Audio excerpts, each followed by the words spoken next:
설린TV의 구독자 여러분 안녕하십니까. 설린상담소의 김소장입니다. 한 주간 동안 저희 설린TV에 많은 분들이 문의를 주셨고요. 그 문의 중에서 핫하고 이슈가 되는 내용을 정리하여 소개해드리고 있습니다. 자, 오늘은 저희가 소개해드릴 내용은 바로 통신매체 이용 음란죄입니다.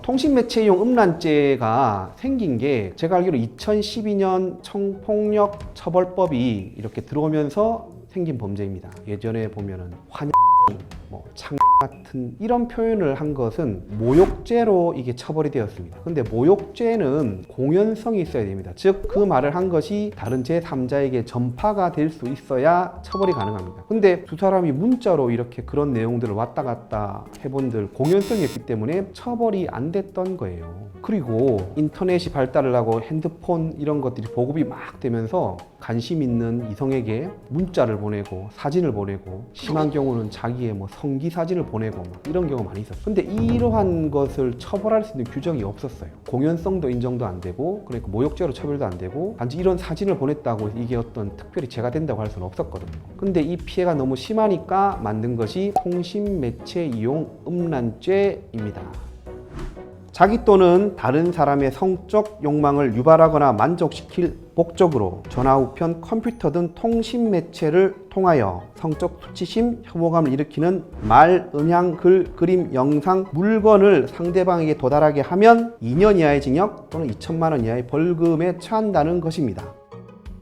자, 통신매체 이용 음란죄의 구성 요건에 대해서 하나씩 알아보도록 하겠습니다. 첫 번째 요건, 목적과 관련해서 이게 참 이슈가 많이 되고 있습니다. 성적 욕망을 유발하거나 만족시키려는 목적이어야 되는데요. 서로 막 돈을 달라고 서로 싸우다가 성적으로 비하하는 표현을 했을 경우에 저희가 법 조문은 법 조문 그대로 해석해야지 이걸 함부로 넓히면 안 되거든요. 그래서 지금까지 모든 법원의 판례는 통신매체 이용 음란죄에 해당하지 않는다라고 봤어요.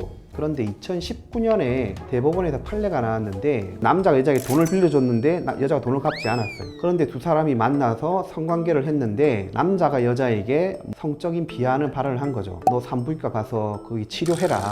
너 색깔이 검었다. 막 그러자 여자도 남자에게 야 너는 너무 작아서 내가 정말 볼품없더라. 실망이다. 이렇게 얘기를 한 거예요. 너도 병원 가봐라. 그렇게 남자가 너무 열이 받은 거죠. 한 보름 동안에 22번의 문자를 보내는데 검찰은 이거는 통신매체용 음란죄에 해당한다 라고 기소를 했는데 1심 법원과 2심 법원은 통신매체용 음란에 대해서는 무죄를 선고했습니다. 만약 그런 표현을 듣는다면 일반적인 생각으로 성적 욕망을 유발하거나 만족시키는 것이 아니라 오히려 성적 욕망을 삭제해버리는 그런 표현이죠. 그런 표현을 듣고 누가 성적 욕망이 일어나겠습니까? 그러니까 안 된다고 본 거예요. 그런데 이 대법원에 계신 이 고매하신 분들이 아주 재밌는 해석을 했습니다. 성적 욕망을 유발시킨다는 것은 성적 비하를 통해서 자기의 심리적인 만족을 얻는 경우도 포함한다 라고 해석을 해버렸어요. 이 판결이 나온 이후부터 경찰과 검찰은 이 판결을 내세우면서 반드시 이 성적인 비하하는 표현도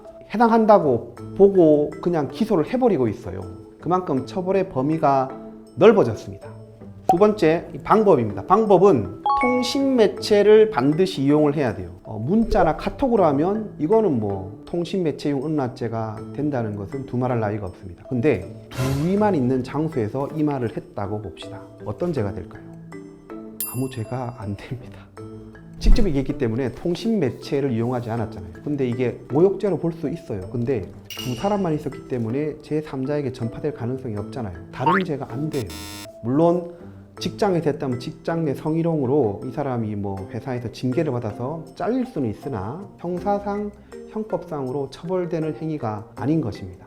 세 번째 행위는 상대방의 의사에 반하느냐가 문제가 되겠죠. 만약에 연인 사이에 야한 농담을 나눈다든지 그리고 서로의 신체 부위를 찍은 사진 이런 것들을 서로 교환한다든지 그거는 서로 동의가 된 것이기 때문에 성적 수치심을 일으키는 그런 컨텐츠가 아닌 것이죠. 그래서 만약에 둘이 사이 좋을 때 이런 서로 사진을 찍어서 보낸다든지 하다가 나중에 사이가 나빠졌다고 해서 나중에 그 사진 이거 보낸 거 통신매체 이용 음란죄 아닌가요? 라고 하면 안 됩니다. 그건 되지 않죠.